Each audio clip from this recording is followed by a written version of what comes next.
Okay, welcome. I'll be reading from the crystal skulls later today. Probably, so I'll, okay, welcome. I'll be reading from the crystal skulls later today. Probably, so I'll have that up also. But today, this is a PSA. New Age charlatans. We're going to be talking about New Age charlatans. I'm going to have to come up with the list. When a New Ager tells you that supposedly is a healer, then they need physical pieces of you, hair, nails, anything that belongs to you to do supposed remote healing, please run. If somebody says that they'll be able to heal your fractured relationship with your wife or husband or child, please run. If they insist on selling you totems that are expensive to use to heal X, Y, and Z, please run.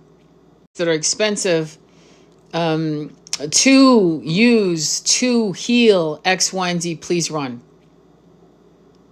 You will have people who will bring in beautiful energies. Like this is what I do with my cactus crystals. And I haven't sold them yet because I think I've sold like 2. But I don't really promote it. But you'll have people around the world. You know, Tim Weil does that too, and he's cool. And what they do is they meditate on the crystal, and you put light codes into the crystal, which you can do. Don't run. That's real. People can do that.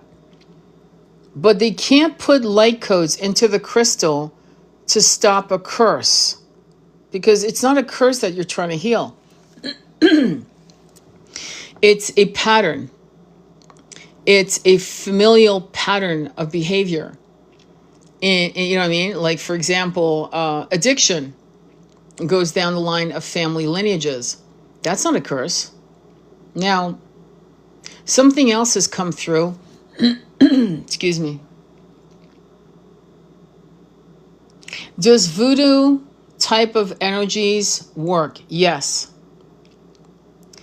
And voodoo, originating in Africa, parts of Africa, I should say, was brought on slave ships in the Caribbeans and in South Americas and the Americas and so forth. And it became intertwined with the Catholic Church, with some of the Christian ideologies. And so you'll see somebody praying to Jesus while still doing voodoo. And it's a fractured spiritual path, is what I'll say. But it's been amalgamated. It's a hybrid. That's the word. I was trying to find the word. It's a hybrid. And it's a hybrid that's been going on for like 250 years. It's relatively new, okay? It's not ancient. It really isn't. Because of the mixture of the voodoo with Catholicism. Which confuses people who go there, who go to these people, these supposed shamans, Santorias, I might be pronouncing it wrong, Santorias, and going them for guidance, counsel, to destroy a curse, this, that, and the other. And then you've got ancient priestesses that cascaded down into become witches. And that's a whole different animal, because in the term witch, you had midwives, herbalists, healers, touch healers, non-touch healers. Again, the term high priestess got dumbed down to witches. I'm sorry, I'm not here to fucking kiss your ass. I don't care. You're a witch and I've just offended you. I don't care. Don't care. So to call yourself a high priest is actually more accurate. You're reclaiming your original powers that transcends even this planet. And so you also have shamans who are charlatans. You have shamans posing. Just because a person dispenses plant medicine does not mean they're a shaman. I heard somebody tell me recently, a relative say, Bufo's dangerous. I go, what the fuck would you mean? Of course it's not dangerous. And he said, well, people have lost their lives. And I go, okay, well, give me an example. He said, well, this guy stepped off a terrace. I go, wait, hang on, a terrace? Like why, where the fuck was the shaman? It wasn't Bufo that a terrace. Like, why, where the fuck was the shaman? It wasn't Bufo that took his life. It was the fact that the shaman was an asshole and didn't take care of that person. First of all, why were they on a terrace where the person could step off a terrace under Bufo, which lasts between 20 to 30 minutes? So first of all, let me just say that, and I'm going all over the place because my mind is going all over the place because I've seen some abuses today on that realm of conversation that we're having. Okay? So when you're going to take plant medicine, you want to take the plant medicine from someone you would fucking trust with your money, with your honor if you were passed out. Am I being clear here? With your child. And if you doubt that, am I being clear here? With your child. And if you doubt that in any level, that's not your shaman, and you shouldn't be going. And frankly, real shamans are high priestesses. That's right. They're very rare. There's yet a man. I'm just going to be straight up. I don't give a fuck. I'm not here to kiss ass. There's very rarely a man I would listen. Period. Why do you think undertakers, mortuaries prefer women? Let your mind roam on that. Let it roam. Go ahead, roam through that. What did I just say?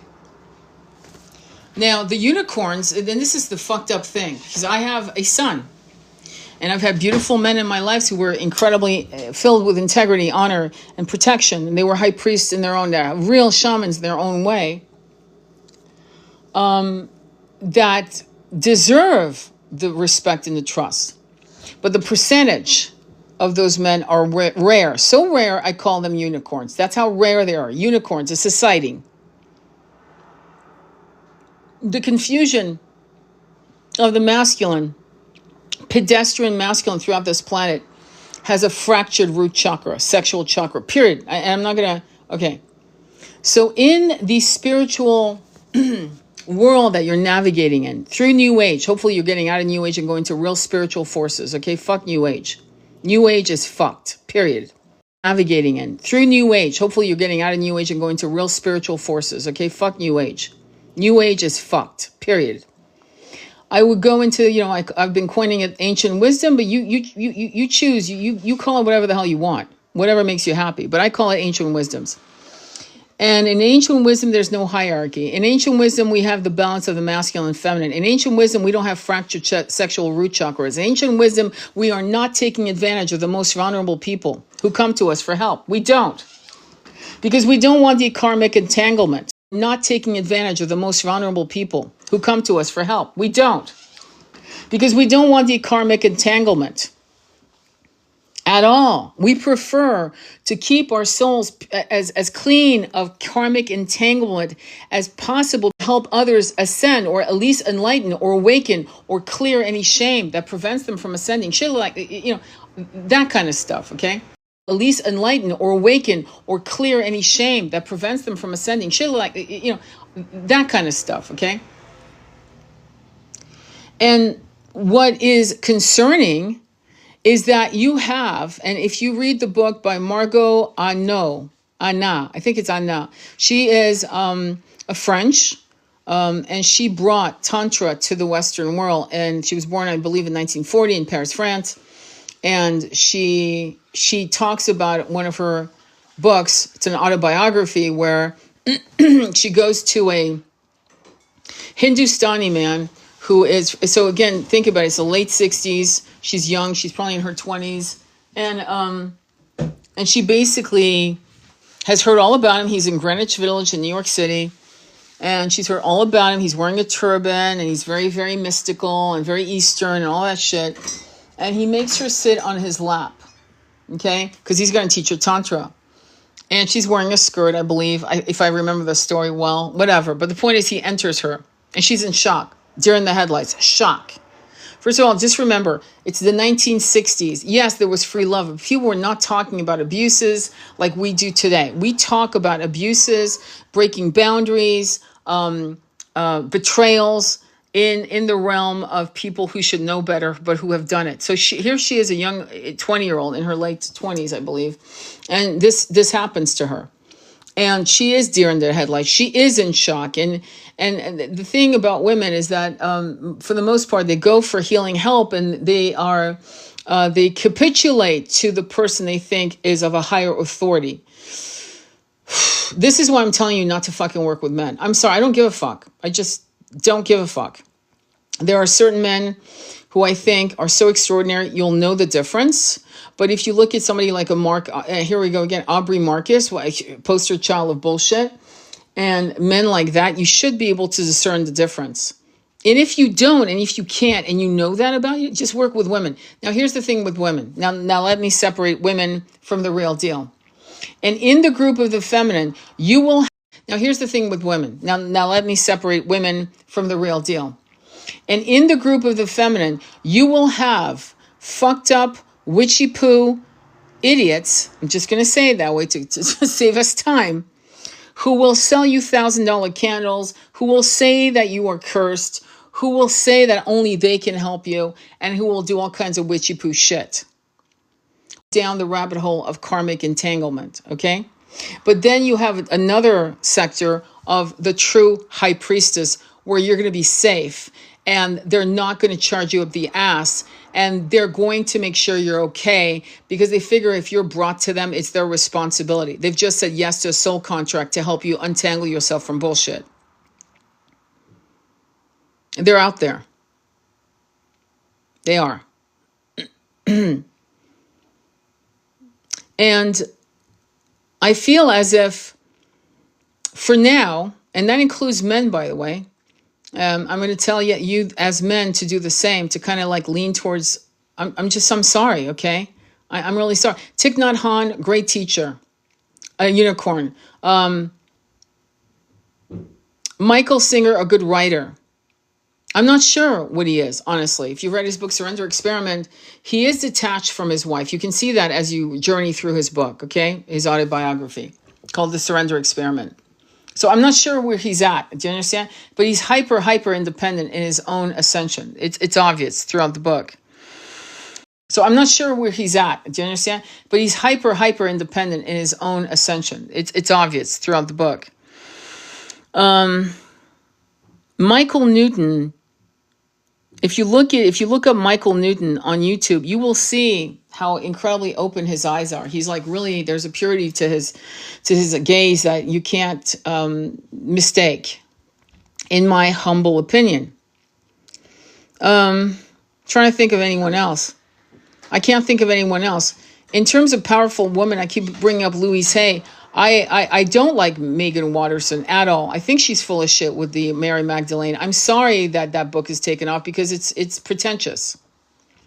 So not all woman is going to be your thing. But I think that there's not enough men who are of high caliber that I think you're better off with women. I'm just going to say. And now I've just kind of more or less, hopefully, giving you kind of like a roadmap, blueprint on how to choose your healer or healing facilitator. Okay?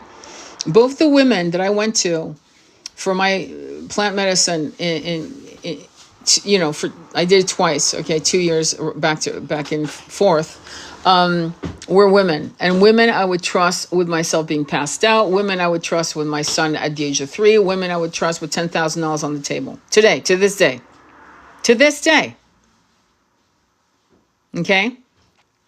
And I waited 30 years to find them. And the universe brought them to me when it was time.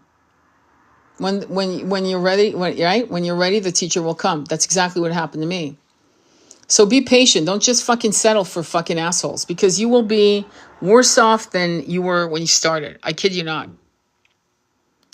I'm a sex advocate. I don't know why people don't know that. I talk about sex all the time. I've been studying it since, and when I say studying, I'm not kidding. I'm quite seriously saying studying it since I was 14. I was very privileged to be raised in a very progressive American French family where the library was open to me. Erotic books, erotic art, ancient knowledge of eroticism, tantra, so on and so forth. Okay? And throughout my life, I've been in that journey of toggling between the real world, what you call the real world, and also what makes people tick, in their foundational beginnings, which is sex or sex trauma. Sex heals or sex destroys. There's no conversation. We all know this. It's either going to heal you or destroy you. And as you get destroyed by sex, sex can actually heal that destruction. So it's like the phoenix rising, reborn.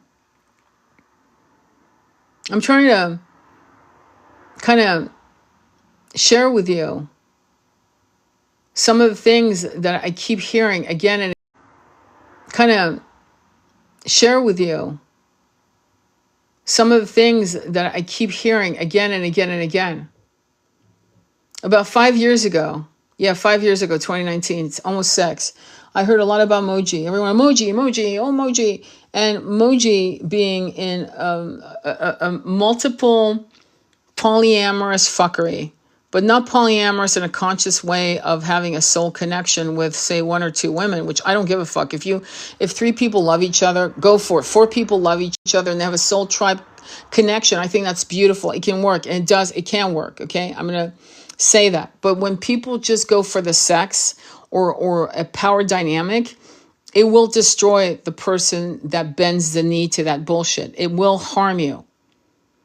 Because as you get older, you'll resent and you'll feel shame bends the knee to that bullshit. It will harm you. Because as you get older, you'll resent and you'll feel shame that you ever capitulated to people who you thought were better than you and knew more than you. That's the problem I have. And as a teacher, I'm going to just call it, as a teacher, it is our responsibility as teachers to never inflict harm, to never make a person feel like they don't have innately the answer within themselves, that all we are teaching them how to excavate their own wisdom. This is something that is a must in a teacher, in my humble opinion. You're supposed to be able to be guided by someone walking beside you to excavate your own wisdom. And I don't see that. I see too many teachers who are fucking up. And I don't see that. I see too many teachers who are fucking up. One teacher apparently, or supposed teacher, spiritualist, I'll call it that, was being paid $20,000 a month to push a different type of agenda on the spiritual community. And because the money stopped, she got pissed and went public. That's not a teacher. That's a charlatan. And so you have to really, and now how do they get away with it? Well, the way they get away with it, and I'll go back to, I don't want to talk about what I had a session with a client for like fucking 90 minutes, and something like that happened to her with masculine who abused her. A fractured self, was unable to advocate. It's almost like little girl, like blacks out. And if you guys know, you know what I meant. And so that's why I'm here. I will read from the Crystal Skull. I promise you today. If not today, then definitely tomorrow. I'll have a couple hours to do that. But today it's important because every time I come across a client that finally comes back to me and says, that happened, is this normal? I'm like, no, that's not normal. In fact, it's so not normal. Sexual abuse, sexual manipulation of any kind is never normal. It's not normal. That's why it's important to understand the difference between neo-tantra, hedonistic tantra, and tantra, pure tantra. And people don't fucking know the difference. And it's being abused. You know what I mean? It's being bastardized. And you have to understand, just because it's, oh my God, you believe in reincarnation and auras and frequency. They do, but they don't. They clearly do know how to parrot this information, but if they understood frequency, they would understand integrity. If they understood energy, they would understand honor. If they understood the responsibility of a soul coming to you that is harmed, hurting, and vulnerable, they would understand karmic entanglement. They would understand that you have to fucking really take care of that person and do your fucking very best. Or else you're also now adding to the samskaras and scarring of this person's whole being. because they thought you had the answers and you abused them with your bullshit.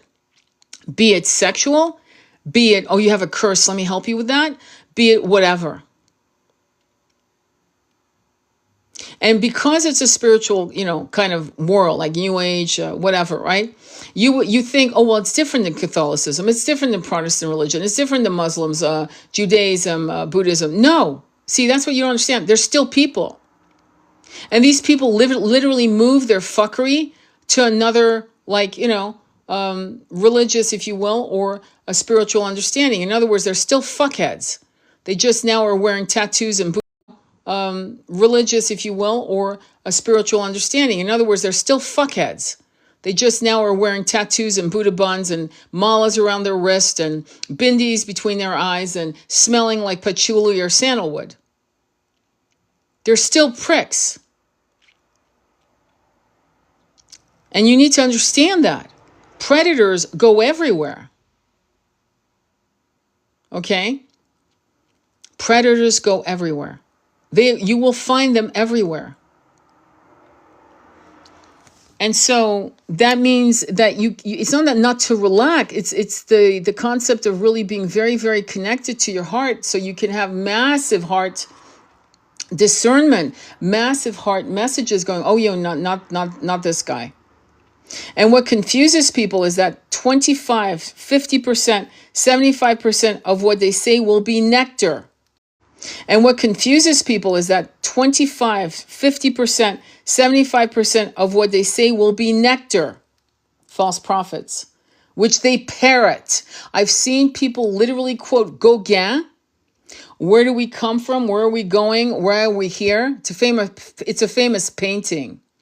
And I've heard spiritual teachers, quote unquote, quoted like they invented it.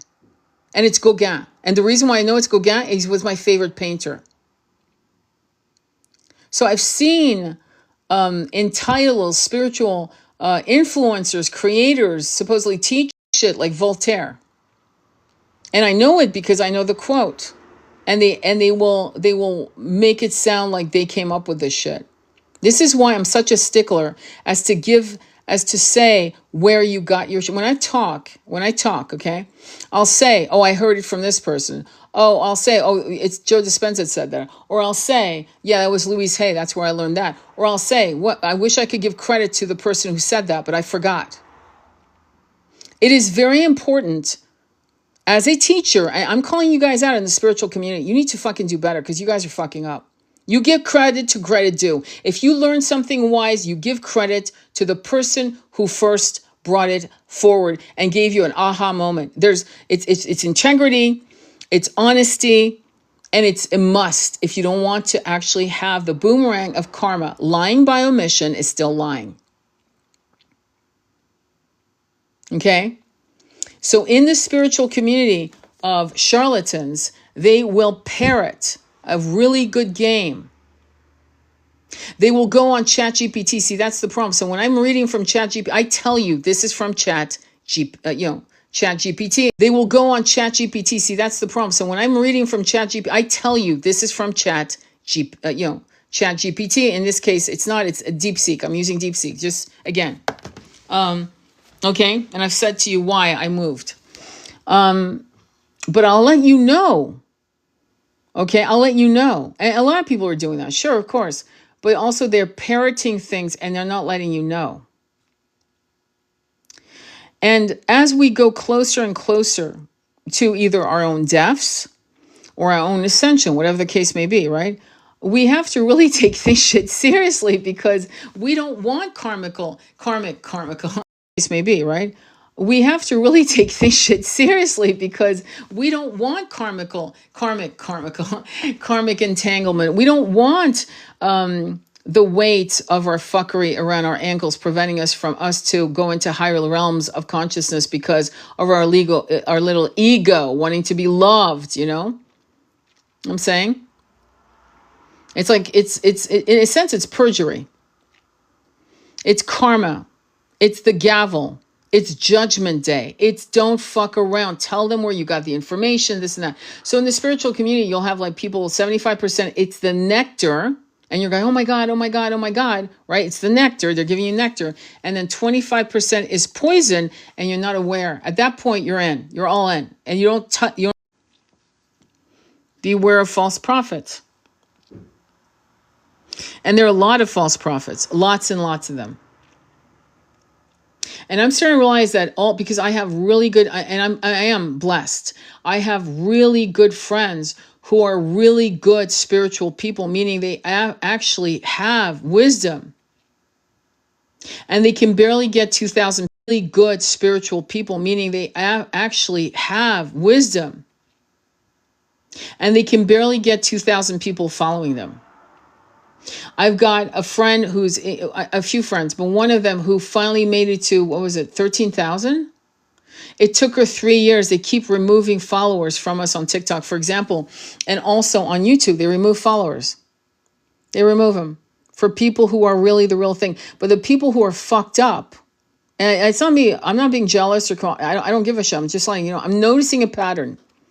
Have 3, 4, 500,000 or 4 million viewers, and they're full of shit. And eventually they collapse because they were never walking in integrity. The ones telling you the fucking real truth don't have a massive following. I've noticed a pattern. And part of it is don't have a massive following. I've noticed a pattern. And part of it is the shadow banning. Part of it is that, most of these spiritualists will also be human rights activists. And the ones that are not human rights activists are probably charlatans. Because when you're on the spiritual path, your whole concern is human rights, is the human experience, is us no longer being part of this infrastructure that has harmed us for thousands of. And I'm going to tell you that's how I choose people. All my healers are not on fucking social media. All my healers that I've worked with personally have maybe 1,000 people following them. And they've been doing this for 20, 30, 40 years.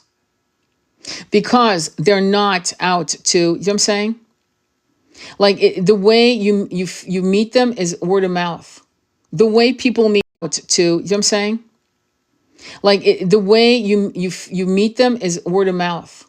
The way people meet me is, for the most part, to be honest, word of mouth. I get people saying, yeah, my friend told me I want to do an Akashic record reading with you. Like she did it with you and she loved it and she thinks it'd be great for me, right? It's like word of mouth. And you might look at my numbers and go, well, that's a lot of people that are following her. Yeah, but to be honest with you, not really. I mean, look at my videos. How many likes do I get? Maybe 50, maybe 100, maybe none. Why?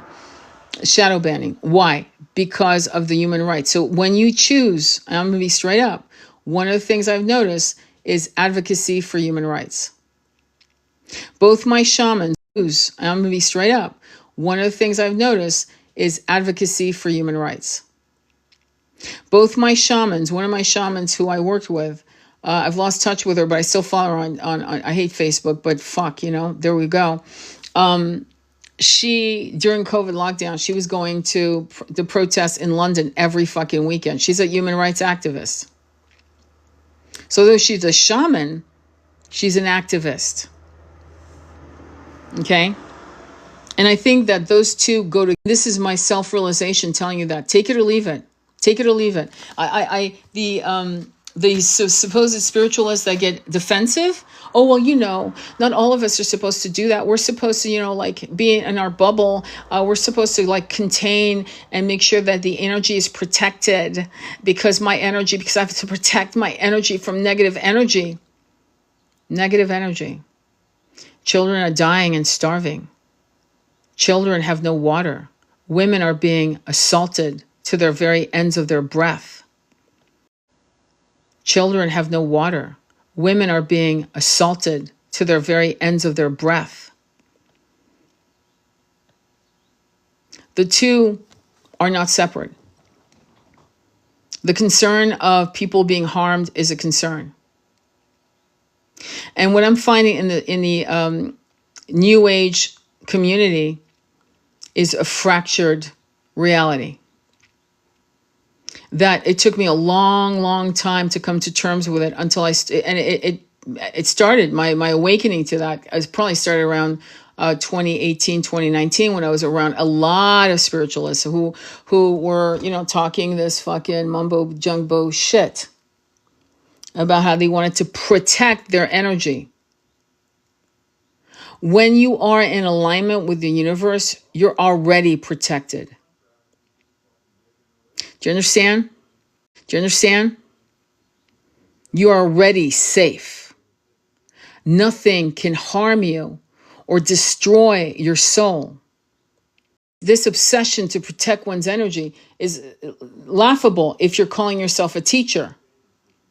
I would assume that would come from someone so vulnerable, so hurt, so wounded and betrayed by parents, by lovers, by whatever, or predators, that of course they want to protect themselves because they're too fragile. They can't take any more shit. But not from a teacher. Not from a teacher. No. You're safe, my friend. And that should be known. That should be like inherently a knowledge. There are a lot of charlatans. A lot in the New Age community. There are a lot of charlatans.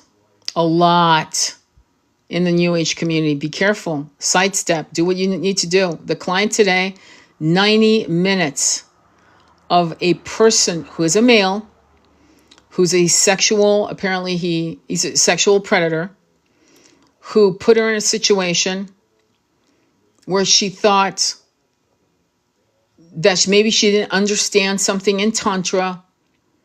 And when I had to explain to her, oh yes, because here's the thing. Something in Tantra. And when I had to explain to her, oh yes, because here's the thing. In Neo-Tantra, okay, one of the woman that's interviewed me twice, Lori Handlers, who's a Neo-Tantra teacher, just so you know, and Neo-Tantra means it's more hedonistic. It's swapping, it's polyamory, it's a whole room of people having fun, if you get my drift, okay? And it's different. She's right there when people are in copious, and she's right there giving instructions. And it's different. She's right there when people are in copious, and she's right there giving instructions. It's a whole different scene. And these people are fully aware, and they're fully expecting that's the experience they're going to have with her when they go to her retreats. Do you understand? It's different. Everyone knows why they're buying the ticket. Okay? They're already in a more hedonistic, bacchanalian type of energy. Does that make sense? So it's different. But when somebody is not aware of this, okay, and it's different. But when somebody is not aware of this, okay, and this is the fucked up thing about, no offense, I'm going to call you guys out, masculines. You sexualize fucking everything. Because I'm talking about sex. Many of you men will actually think that I'm hypersexual when I'm not. I'm a high priestess. So fuck the fuck off. I remember where I had done a whole series of 100 drawings of erotica, okay, for a book I was putting together. And the man immediately thought I was hedonistic because of drawings. Not realizing I was a tantric high priestess. And that means I'm monogamous and I'm one with one eternal consort, not 5, not 6, but that's me. And I'm not judging people who are polyamorous. In fact, and I'm one with one eternal consort, not 5, not 6, but that's me. And I'm not judging people who are polyamorous. In fact, there are polyamorous, and again, I'm changing my story because I had to. Most polyamorous they don't work. Most of them don't. They fucking collapse and fracture. But every blue moon, you will see 3 people who are so madly in love with each other that it works for decades. Okay? And they are completely obsessed with each other. There's no other outside lover. They are all enough. Okay? And they are completely obsessed with each other. There's no other outside lover. They are all enough unto themselves together, all 3. Be it 2 men and a woman, be it 2 women and a man, whatever, right? They're madly in love with each other. And it's a soul connection. And that's why. There's a soul bond. It's not about sex. It's about bonding and enjoying it through the realms of sensuality. But anyway, when women like me talk about sex in this kind of masculine way, like straight up, vulgar, whatever, straight up, okay, no filters really, trying to filter it through TikTok, but not really. Men will sexualize someone like me. Instead of realizing that I'm talking in this way to help people understand and determine their boundaries of what's healthy for them, what isn't, what is abusive and what is not abusive, what is understood and what is not. The minute he asked her, my client, to kiss him, right? What is understood and what is not. The minute he asked her, my client, to kiss him, right? He should have seen the look in her eyes, because trust me, there would have been a hesitation. Because there was no agreement, no previous conversation. Well, we're going to be doing this, and this is what we do, and then after that, we're going to try that, and okay, because there are psychologists that actually are consorts. I'm going to call them consorts. They help people sexually by having sex with them. So the client comes in, has sexual problems, and the psychologist has sex with them and teaches them how to have sex in a healthy way. Okay, there, you know what you're expecting. You're walking in knowing that's what they do. That's their specialty. You paid them the funds, and that's what you're doing. It's actually straight up. It's not actually being a consort. I shouldn't have said that. It's not being a courtesan. It is a psychologist that is a sexual healing facilitator, if you will. So you know why you're walking in. When you go to get a yoni massage, you know exactly what it's going to be about. You know, because it's been talked about. The person's going to tell you, we're going to do this, we're going to do that, and you're going to be doing this, and what kind of music do you like, and would you like me to hug you afterwards, blah, blah. It's understood. But when you walk into a situation where it's all verbal talk and all therapy, if you will, and suddenly they pull that shit out of their fucking back pocket, and you're like deer in the headlights, and everything's been nectar for therapy, if you will, and suddenly they pull that shit out of their fucking back pocket, and you're like deer in the headlights, and everything's been nectar for like 75% of the time, and now here comes the fucking poison, and you can't recognize it, you're like in shock, and you go along with it because you're not sure. And yet the person who supposedly is the teacher doesn't stop and go, okay, wait, hang on. Am I making you uncomfortable? You know what? Let's skip that part. Let's forget it. Let's talk about what's next. But it went further, by the way. It went further. Okay? And of course, after the fact, the person felt incredible self-hate, rage, and anger, and shame.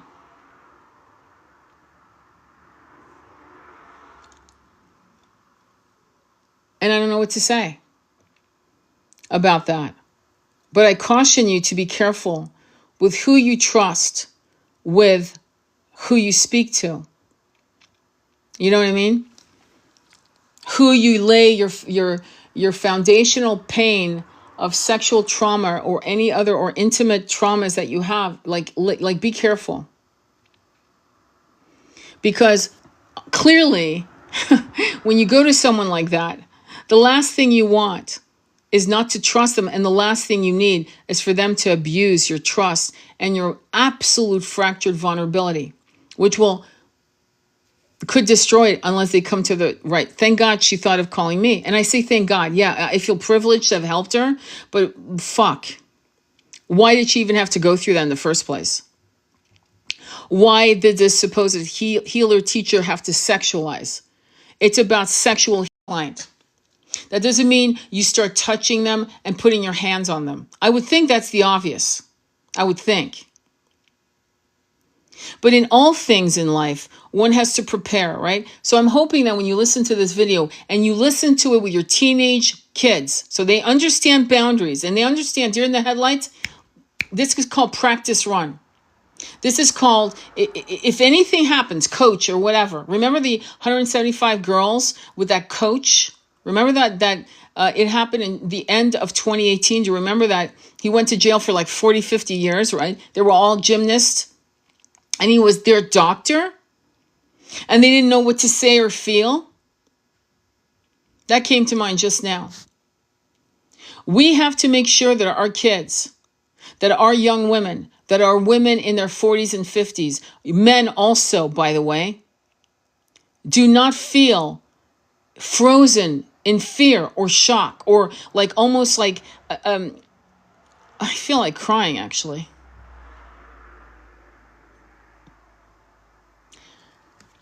The ability to talk raw truth about sexuality is to make sure that you're encircling the person with absolute safety.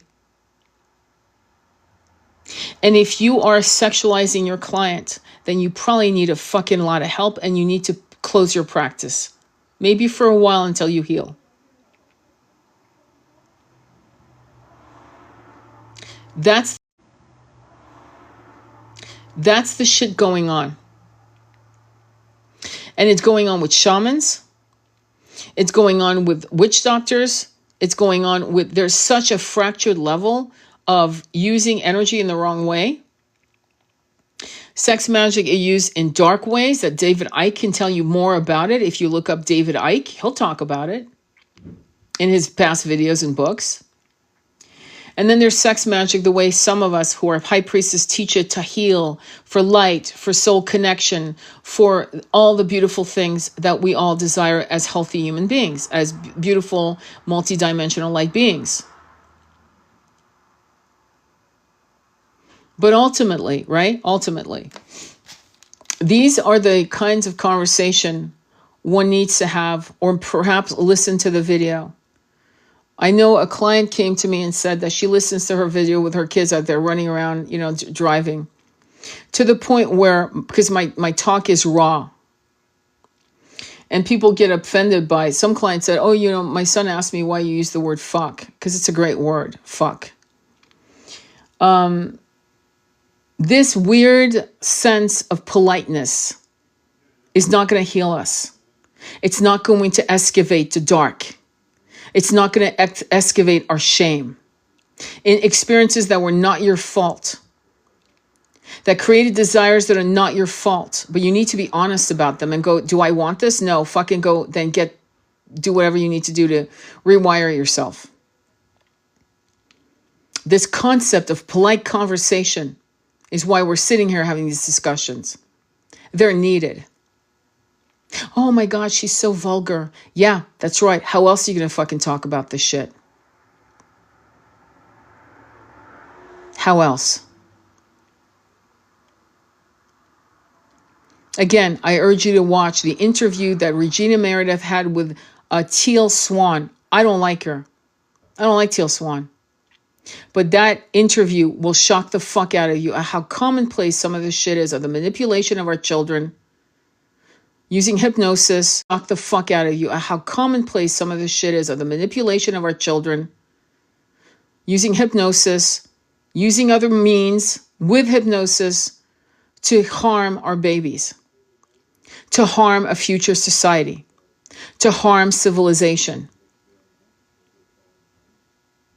And the interesting thing about evil is it always thinks it's righteous, and it's always thinking it's pure.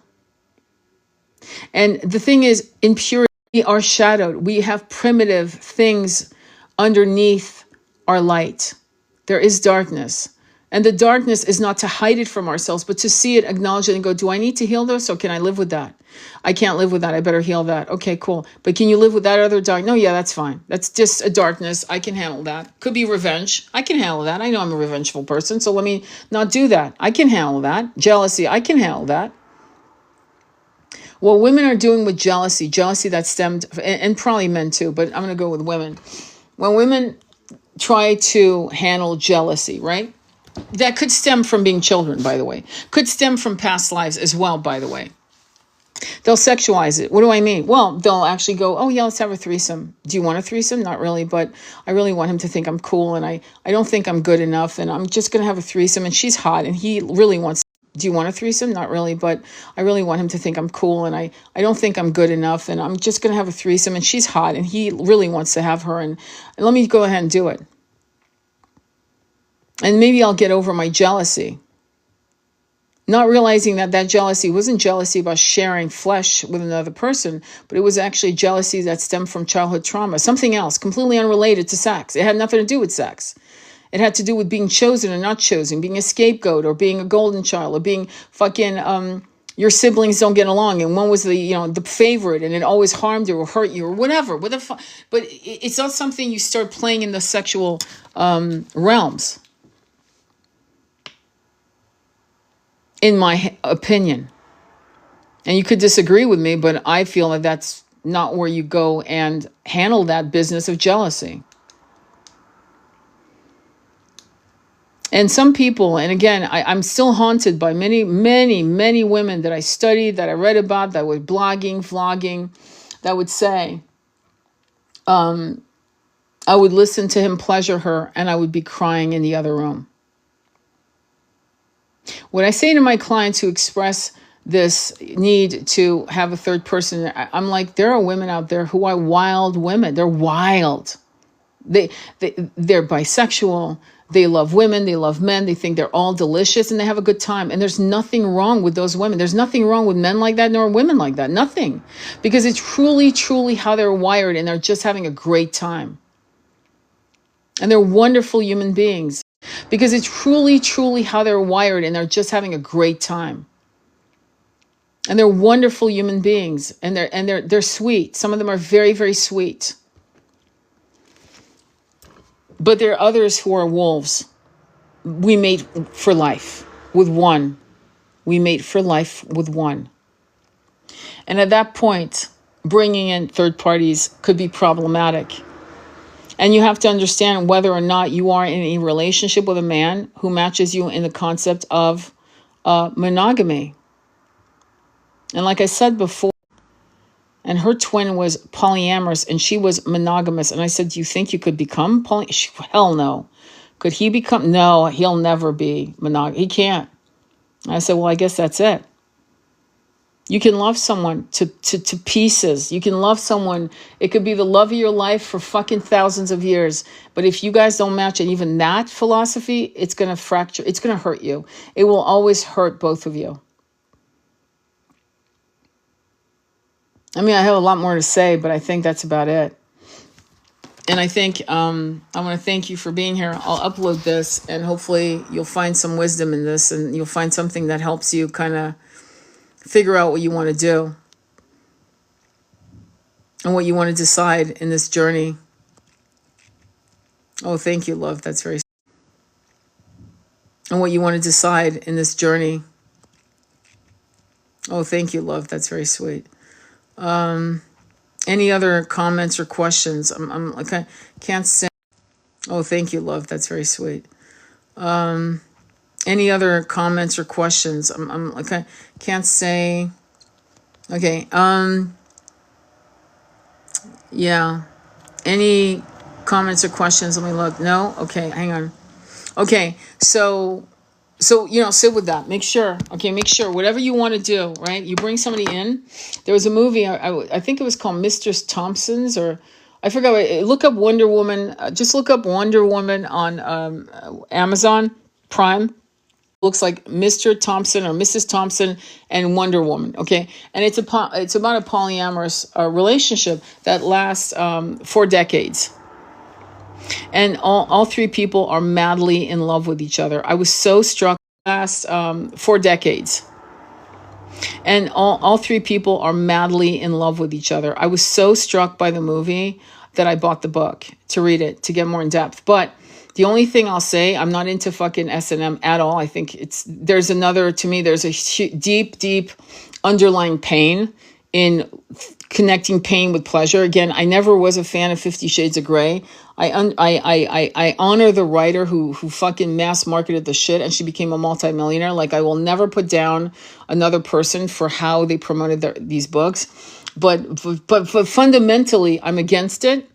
And if you're exploring S&M, I would highly recommend that you actually read the originator of this philosophy in the bedroom, which is Marquis de Sade. I mean, that's where his sadism comes from. Sade, Marquis de Sade. Read the original guy, and you might get turned on, and make sure that's you, that you want that kind of experience and why you want it and what does that mean, because pain equals pleasure. Yeah, that's kind of like a troubling notion to me.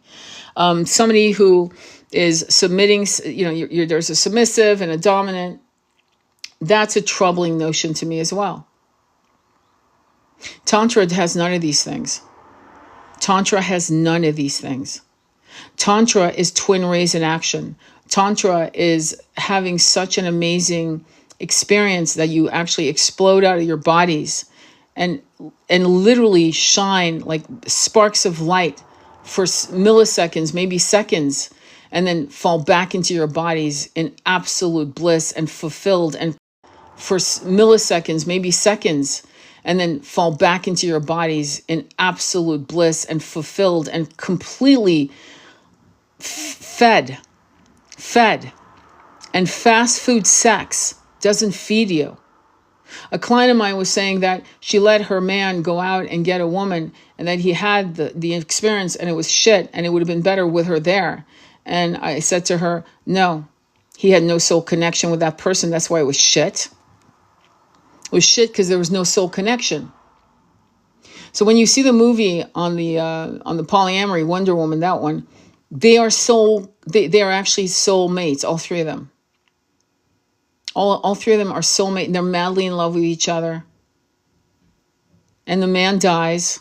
He's the guy who created Wonder Woman, the comic strip. And he was very much into S&M, by the way, bondage and shit like that, which you'll see. It was very big in the 50s, by the way. 40s and 50s, bondage was big, like Betty Page, Bunny Yeager. They were all doing a lot of weird shit. So I remember Betty Page saying in an interview, it wasn't the nudity it was the bondage. It was like, or no. It was the nudity that she said. It was not the bondage. I got it reversed. Yeah, she wasn't against the bondage. It was the nudity. So if you look up Betty Page, you'll see what I mean.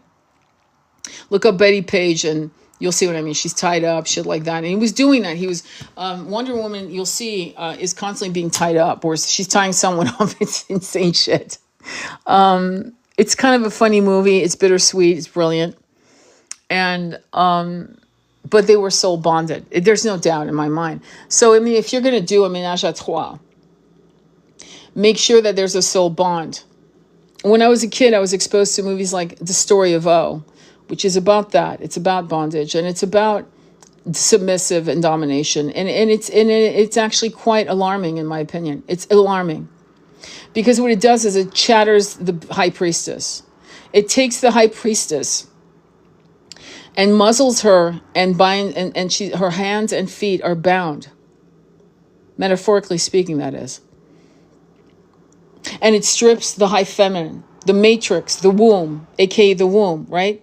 It strips her to being just a machine, to only pleasure other people, not herself. There is no pleasure for herself. And that's problematic, as you can imagine. In The Perfume Garden, which was written, I forgot, but it was written during, when was it written? I think it was written probably 600 years ago, 700 years ago. And it was a book written, it was Muslim. It was like the Kama Sutra for the Arabic world.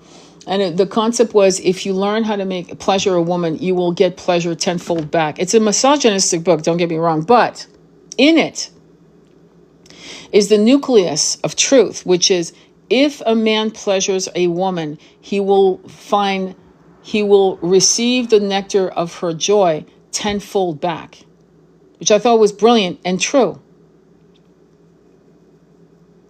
We have to go back to the ancient ways of teaching Tantra, because honestly, what I'm seeing has fucked up the planet. No one knows, and everyone's confused. And it's by design to confuse the male chakra. It's actually by design. It's psyop shit. It's egregoric shit. It's if we own the man by the balls, there's nowhere we own him. We own him remotely. We don't have to worry about him. He's not going to be a problem because we own him remotely. That's the truth. And then the sadness of the feminine, who can't seem to figure out how to make her be enough for him, right? Because he's confused. He's like 360 degrees, constantly looking at different options, constantly looking at videos of, other people having other experiences, intimate experiences. And he's confused and more confused, and like, it's so normalized. It's so this, it's so that. It should be like, what's wrong with me? Like, I want these things. Of course you want these things. But do you have your shit together with your woman? Or if you're gay, you're man. Or if you're a lesbian, you're a woman. Do you have your shit together? Are you really so much enough into yourselves together as a couple that it is a good idea to bring in the unicorn? That you do fall in love with a third person or two other people that come into your realm, into your circle, and add to it, and you guys have an amazing life for 40 fucking years. Like that. I think that can happen for certain realm into your circle and add to it, and you guys have an amazing life for 40 fucking years. Like that. I think that can happen for certain people. But some of us need to understand we are wolves and we do mate for life. We are wolves. That's what breaks my heart about how they're hunting wolves. They've decided that it's okay to do that because when a wolf loses its partner, it grieves for 2-3 years. It may die. It may starve itself and decide, I don't want to live without my partner. I'm talking about wolves here. And so that's what I'm talking about. I'm talking about like know your shit. Know what is the pollination of this fuckery. Is it yours or is it just the 100 monkey theory where you're being, well, the energy frequency of the collective is fucking staining you? Is it yours or is it theirs? What do you really want? What is it that you really want in your intimate experiences? Or do you want distractions and dopamine, serotonin hits? What is it you want? And sit with it until you fucking know exactly what you want. I went through that. And it seems...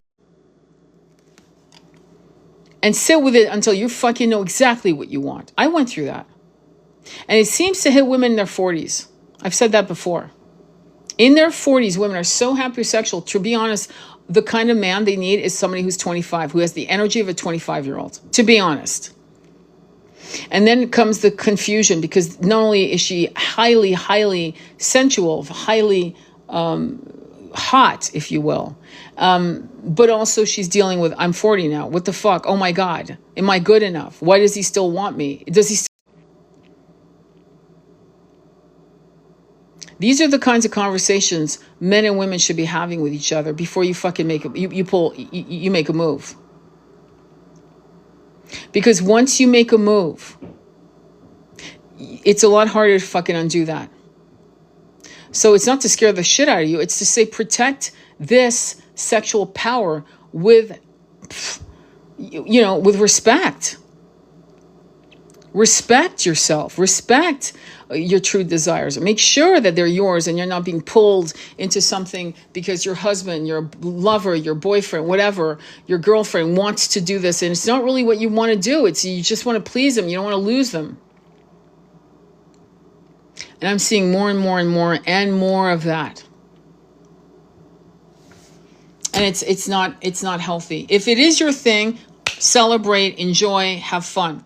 If it's not your thing, then say, yeah, not my thing. And it's okay to say, it's not my thing. Being willing to lose your partner. Because better you lose your partner than you lose yourself. Do you understand? It's better off you lose yourself to your truth and lose your partner in the same day than to completely lose yourself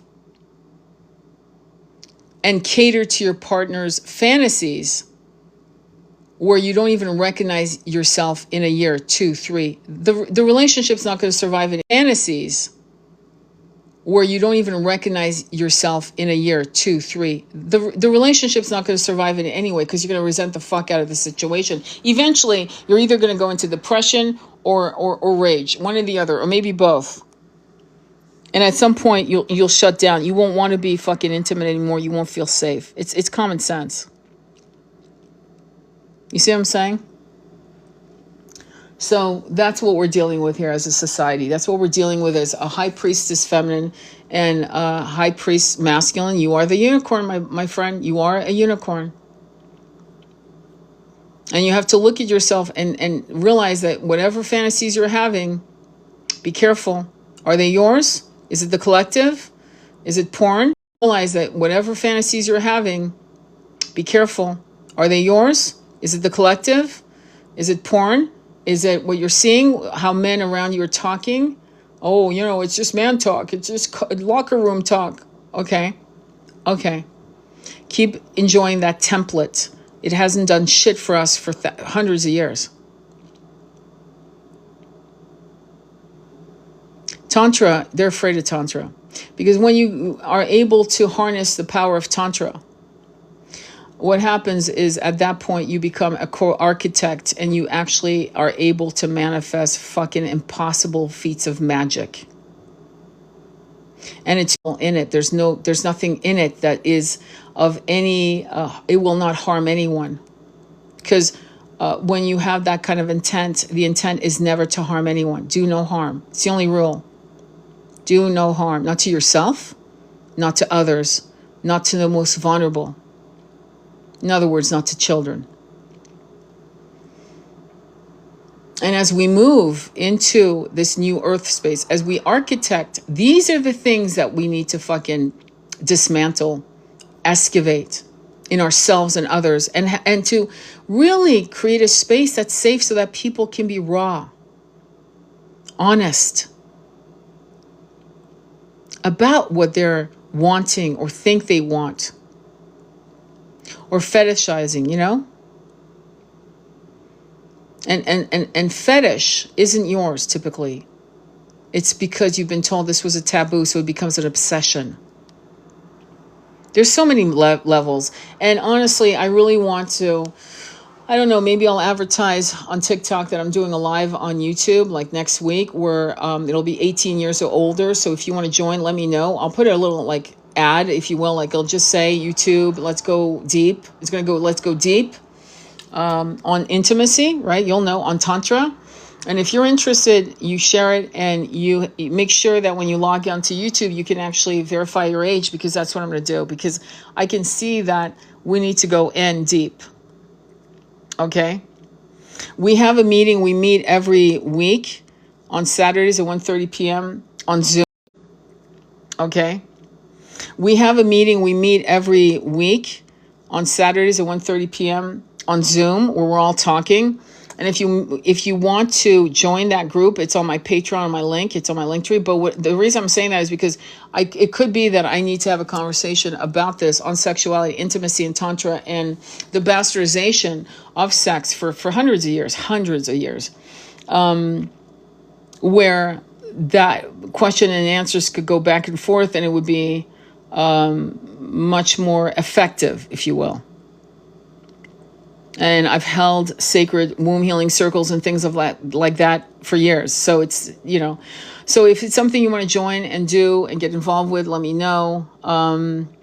But I feel like there's an urgency in me about a lot of spiritual talk. Join and do and get involved with, let me know. But I feel like there's an urgency in me about a lot of spiritual talk. Trust me, I feel such an urgency. It's probably why I'm doing lives every day. And every day I'm thinking to myself, fuck, today I'm not going to do a live. And here I am doing one. What the hell? But there's an urgency to get the message out so that people can actually fucking self-advocate and decide who they are. Yeah, whatever that is, by the way. Whatever that is. If you want to be into a free, as long as you know that is your truth. And that is at that point, hands off. That is your truth, and that's the end of it. And you do it with joy. Massive joy. Do you see what I'm saying? So I'm not trying to be puritanical by no means. I'm trying to make sure that what people say yes to, it is absolutely a fucking hell yes. Not a yes based on fear. I'm not good enough. I want to keep you. I want to be the cool chick. Or cool guy. Whatever the case may be. Okay? Anyway, I will have this uploaded on YouTube. Hopefully TikTok not going to fuck me on this one. But if they do, oh well, c'est la vie. At least you were there. All right. Namaste. Sending you much love on you.